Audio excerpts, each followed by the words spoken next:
iubit și eu odată, doi ochi negri, o fată, și seara și dimineața, mândra mea, îi iubesc toată viața.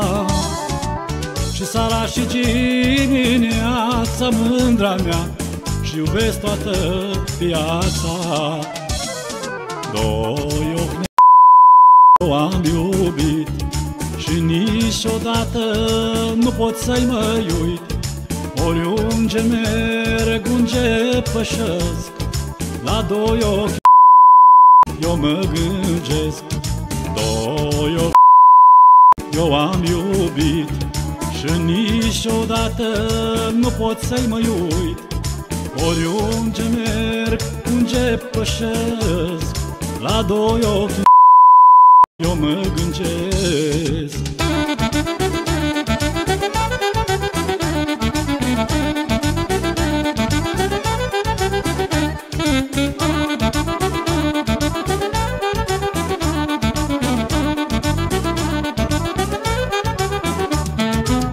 Uită ce mândru la mine, că și eu mă uit la cine.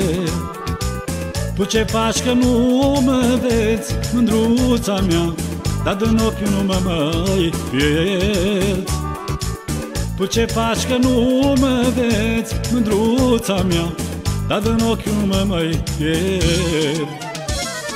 Doi ochi negri am iubit și niciodată nu pot să-i mai uit.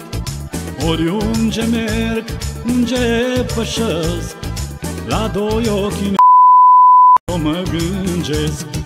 Doi ochi negri am iubit și niciodată nu pot să-i mai uit. Oriunde merg, unde pășesc, la doi ochi negri eu mă gândesc.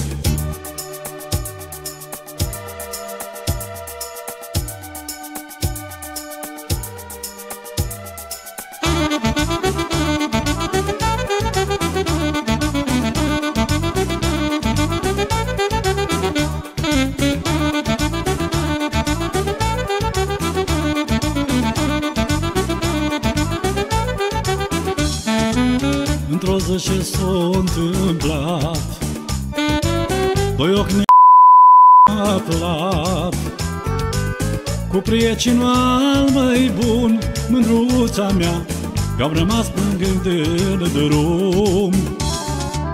Cu prietenul al mai bun, mândruța mea, i-am rămas plângând în drum. Doi ochi negri iubit și niciodată nu pot să-i mai uit. Oriunde merg, unde pășesc, la doi ochi negri eu mă gândesc.